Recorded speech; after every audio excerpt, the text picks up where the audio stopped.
हम ध्यान नहीं दे रहे हैं। इस वक्त हम प्रयागराज में हैं। प्रयागराज में बहुजन समाज पार्टी की एक अर्जेंट जो है बैठक की गई थी, जिसको कहते हैं आकस्मिक बैठक।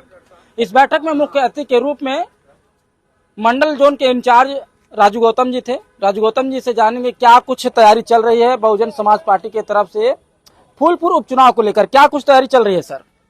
बहुजन समाज पार्टी जमीनी स्तर पे काम कर रही है और पूरे उत्तर प्रदेश में 10 विधानसभा में जो है उपचुनाव होने जा रहा है। बहुजन समाज पार्टी सेक्टर और बूथ की कमेटी मजबूती से बना करके 10 विधानसभा जीतने का काम बहुजन समाज पार्टी करेगी। अभी तक सपा, भाजपा या और भी कोई पार्टी दिख नहीं रही है। क्या लगता है बहुजन समाज पार्टी फिर से रिलीज हो रही है क्या, मतलब कुछ अलग कर रही है? देखिए, ये झूठे लोग हैं। अभी आपने 2024 का चुनाव देखा, किसी ने कहा कि भारतीय संविधान खतरे में है, किसी ने कहा हिंदुस्तान खतरे में है, किसी ने कहा हिंदू खतरे में है, किसी ने कहा मंदिर खतरे में, या कुछ नहीं खतरे में। धर्म का चश्मा उतारो, आज भारत का संविधान खतरे में है और दलित पिछड़ों का आरक्षण खतरे में है। अगर उस आरक्षण को कोई बचाने का काम कर रहा है तो बहुजन समाज पार्टी की राष्ट्रीय अध्यक्ष आदरणीय बहन कुमारी महतो जी कर रहे हैं और कोई नहीं कर रहा है। आरक्षण को लेकर बसपा की तरफ से भारत बंद का ऐलान किया गया, उसके बाद अभी तक सुप्रीम कोर्ट का कोई सुनवाई फिर ऐलान कुछ हुआ नहीं। बहुजन समाज पार्टी, आपने भारत बंद में भी देख लिया, पूरे देश में बहुजन समाज पार्टी के कार्यकर्ताओं ने डंडा और झंडा के साथ अपने नेता के आदेश पर भारत बंद में भारी तादाद में अपनी ताकत दिखाने का काम किया है। और अगर सरकार या कोर्ट, हम दो लोगों से निवेदन करते हैं कि अगर आरक्षण पे खतरा आया और आपने आरक्षण खत्म किया तो बहुजन समाज पार्टी चैन से नहीं बैठेगी। अभी आपने बहुजन समाज पार्टी की राष्ट्रीय अध्यक्ष आदरणीय बहन कुमारी महतो जी के बयान को 4 दिन पहले आपने सुना होगा। आदरणीय बहन जी ने साफ साफ कहा है कि जो आरक्षण का विरोधी है उसकी जगह बहुजन समाज पार्टी में नहीं है। अच्छा, जो आरक्षण का विरोधी है बसपा में है, वो निकल जाएंगे तो कुनबा कम होता दिख रहा है, जनाधार कम होता दिखेगा। बहुजन समाज पार्टी एक नेता बनाने की फैक्ट्री है और तमाम जो गंदा जो रिजेक्ट माल होता है वो जाता है और नए जनरेशन तमाम, आप देख रहे होंगे ये मीटिंग में तमाम हमारे नौजवान साथी खड़े हैं। कोई जिला अध्यक्ष, हमारे जिले के जिला अध्यक्ष नौजवान है हमारे। अगर एक जाता है तो बहुजन समाज पार्टी में 1000 नेता पैदा हो जाते हैं। क्या लगता है जिस तरह से पारसी समाज बहुजन समाज पार्टी से कट रहा है, या फिर रिवर्स करेगा? बहुजन समाज पार्टी सर्व समाज की पार्टी है। यहाँ सारे जात धर्म मजहब के लोग सब बहुजन समाज पार्टी के साथ है। आज देख भी रहे हैं, देश खतरे में, नौकरी खतरे में, सब खत्म हो गया। आज तो मैं भी बयान देख रहा था कि एक IAS प्रमुख सचिव की पत्नी जी का, उन्होंने कहा कि अगर लॉ एंड ऑर्डर कहीं पे था तो केवल एक सरकार में था, बहुजन समाज पार्टी की राष्ट्रीय अध्यक्ष जब बहन जी मुख्यमंत्री थी, तो अगर बहन जी कोई भी आदेश कर देती थी तो 10 मिनट के अंदर कार्रवाई होती थी, गिरफ्तारी होती थी और आदेश का पालन होता था।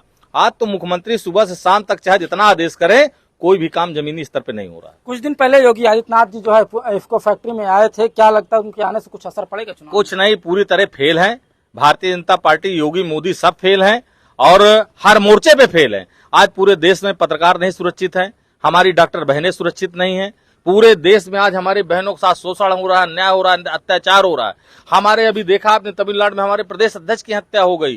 पूरे देश में नौजवान, किसान, नौजवान कोई सुरक्षित नहीं है। न हमारे बहन सुरक्षित है, न बॉर्डर पे नौजवान सुरक्षित है, न किसान सुरक्षित है, न आम जनता सुरक्षित है। सारे लोग भयभीत अपने आप को महसूस कर रहे हैं और आदरणीय बहन कुमारी महतो जी के शासनकाल को याद कर रहे हैं कि 4 बार के शासनकाल में आपने देखा कि 2007 से 12 में आदरणीय बहन कुमारी महतो जी की सरकार में अयोध्या का फैसला आना था और आपने देखा कि अगल बगल के प्रदेशों में हाई अलर्ट हो गया, प्रदेश में के जो है कार्यालय बंद कर दिए गए।